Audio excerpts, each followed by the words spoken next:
Hello everyone, আরেকটা নতুন ব্লগে তোমাদেরকে স্বাগত জানাচ্ছি। আমি এই মাত্র ক্লাস থেকে এলাম, এখন এই যে আবার রেডি হচ্ছি, কেননা যাবো আজকে একটা কালী পুজো বাড়ি। হলো তোমার প্রত্যেকবার নিজে দাড়ি কাটতে লেট করবে, সবকিছু করবে, আর আমাকে বলবে তুমি তাড়াতাড়ি নাওনি, তুমি নাওনি। কি করব, তোমার পরেই তো আমি সুযোগটা পাই। তো হোক না, দুখানা আয়না রয়েছে, একটু তাড়াতাড়ি করতে নেই? মেয়েদের থেকেও বাড়াতে। I am ready. তাড়াতাড়ি বেরো, যতক্ষণ না বেরোচ্ছ রেডি না। আজকে আমি রাজ্যের কালে রেগে গেছি। চলো। আর এই যে নীল সাদার উল্টো দিকে থাকবে কি, এটা বেগুনি। এটাই পরেছি, শাড়ি পরার আর ইচ্ছা হচ্ছে না, চুলটা পর্যন্ত আজ যায়নি, কেননা হেলমেট পরে যাবো, এমনিতেই সব নষ্ট হয়ে যাবে, তাই এইভাবেই। দেখো মানে সায়ন মনে হয় ফোন করছে। ভালো কথা, তোমাদের তো বলাই হয়নি যে কোথায় যাচ্ছি। আমরা যাচ্ছি সায়নদের বাড়িতে, কালী পুজো, মানে ওদের পাড়ার সার্বজনীন কালী পুজো হয়, সেখানেই নিমন্ত্রণ করেছে, সেখানেই যাচ্ছি। বিশাল দূর, জানি না কখন পৌঁছাবো। ও তোমাদের তো বলাই হয়নি যে কোথায় যাচ্ছি। আমরা যাচ্ছি সায়নদের বাড়িতে কালী পুজোতে, ওদের মানে পাড়ারই পাশে হয়, মানে সার্বজনীন যে কালী পুজো হয় সেরকম, তো সেখানেই নিমন্ত্রণ করেছে, আমরা সেখানেই যাব। মিষ্টি মিঠাইকে নিয়ে যেতে বলেছিল, কিন্তু অনেকটা যেহেতু রাত হবে, তো সেই জন্য ওদেরকে আর নিয়ে যাচ্ছি না, আমি আর তোমার দাদা ভাই যাচ্ছি। যাবো তো অনেকটা দূর, মানে অনেকটা দূর ওদের বাড়ি, যেতে যেতেই তো মনে হয় কটা বাজে জানি না। আর এই কারণে নিয়ে যাচ্ছে না, কারণ আমরা হয়তো ফিরতে ফিরতে ভোর রাত হয়ে যাবে। কি হ্যাঁ, অনেকটাই রাত হবে, তো তাই দুটো বাচ্চাকে নিয়ে যাওয়া সম্ভব না। মিষ্টু থাকো, বোনকে দেখবে আজকে। ফোন রেখে যাচ্ছি মানে মিষ্টুর কোনো টেনশন নেই, ওরা চাপ নেই। আচ্ছা দেখবো।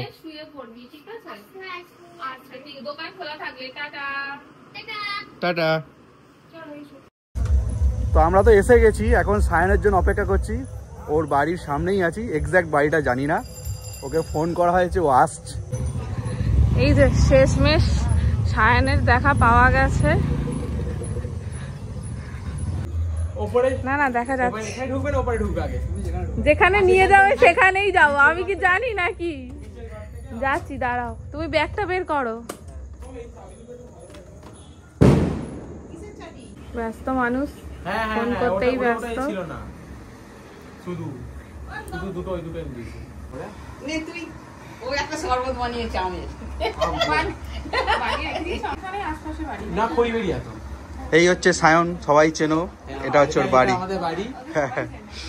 আর এটা হচ্ছে কাকিমা, এটা হচ্ছে আমার গিন্নি। মাটির বাড়ি, তাহলে ওই জন্য ওকে বলছি বাপি যা যথেষ্ট করে দিয়েছে, এবার তুই মোটামুটি এমন একটা ইনকাম কর। করছে তো, ও তো শুরু করেছে, ধীরে ধীরে হবে, সব হয়ে যাবে। আমি তো বলি প্রচুর খাটুনতে, খুব প্রশংসা হচ্ছে।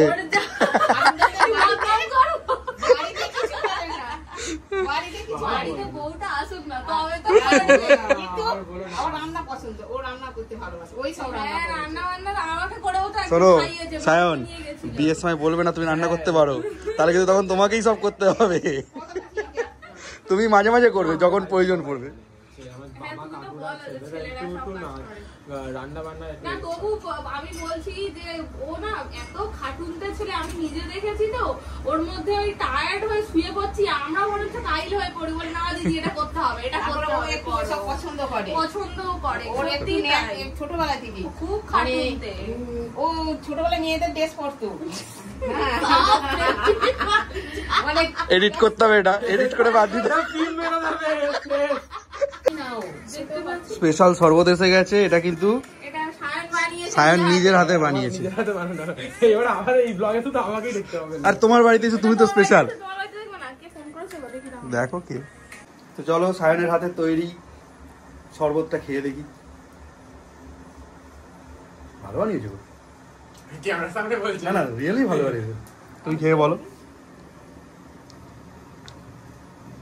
বেশ ভালো, ফুচকা ফুচকা ফ্লেভার লাগে, ফুচকা ফ্লেভার লাগে। ওই আমার ফোনে কোনো আঁকা নেই তো, জামা ষষ্ঠীতে ওই রকম করে। না না, খুব ভালো হয়েছে কাকিমা, সত্যি রিয়েলি। আর এদিকে মিষ্টু ফোন করে, এখন মেয়েকে আনা হয়নি, কত ভালো হয়ে গেছে মেয়ে।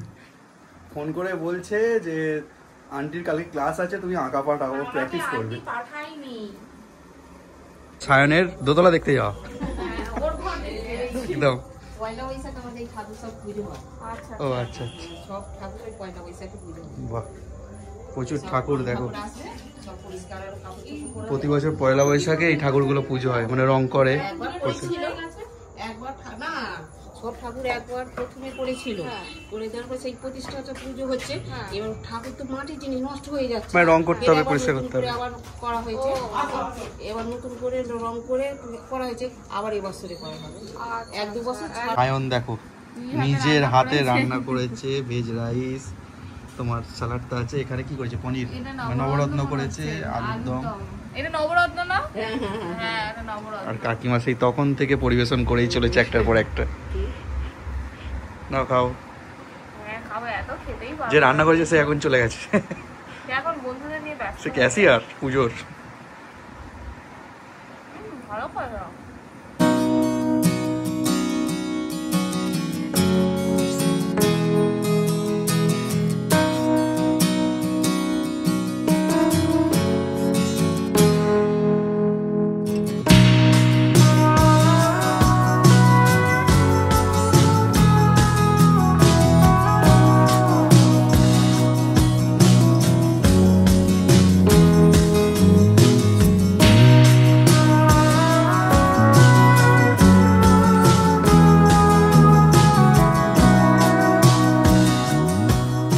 এবারে একটু যাচ্ছি প্রিয়াদের বাড়িতে, কেননা ও বারবার করে ফোন করছে যে দিদি তোমরা কি বাড়ি চলে গেছো? আমি না না বাড়িতে যাইনি, আমি যাচ্ছি দেখা করতে। তো যাই একটু ওদের সাথেও দেখা করে নিই, তারপর বাড়ি যাবো।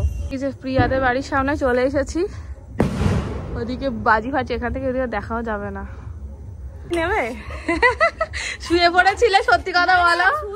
আমি চেঞ্জ করলাম আর যাবো না সেই জন্য। ঠিক আছে চলো চলো। আমি বলছি রাত 12টার সময় ও দিদি এসছে, রাত 12টার সময়। এই তো যাচ্ছি, চলো চলো। আবার মিষ্টি তুমি খাবে না?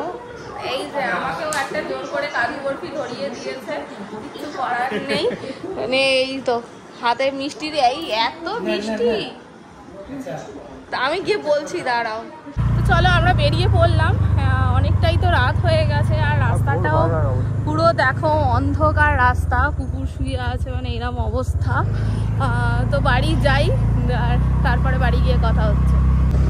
কতটা অন্ধকার রাস্তা দেখেছো তো, মানে প্রায় ভোর হতে যায়, ওদিকে মানে ভোরের আলো ফুটছে।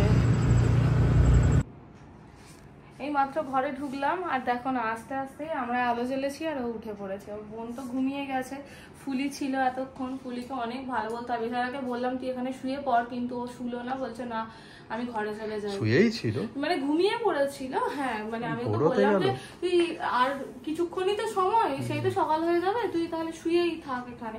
বলছে না আমি ঘরে চলে যাই, বলে ও ঘরে চলে গেল এই মাত্র। আর আমরা বাড়ি এলাম। সত্যি কথা বলতে কিন্তু মানে একটু একটু ভয়ও লাগছিল আমার, কেননা পুরো ফাঁকা রাস্তা, রাস্তায় সেরকম কেউই নেই। দুর্গাপুজোর সময় একটা আলাদা ব্যাপার থাকে, তাই না বলো? চারিদিকে ভিড়, সারা রাত ঠাকুর দেখলে অতটা মনে হয় না, কিন্তু এখন তো মানে পুরোই ফাঁকা রাস্তা।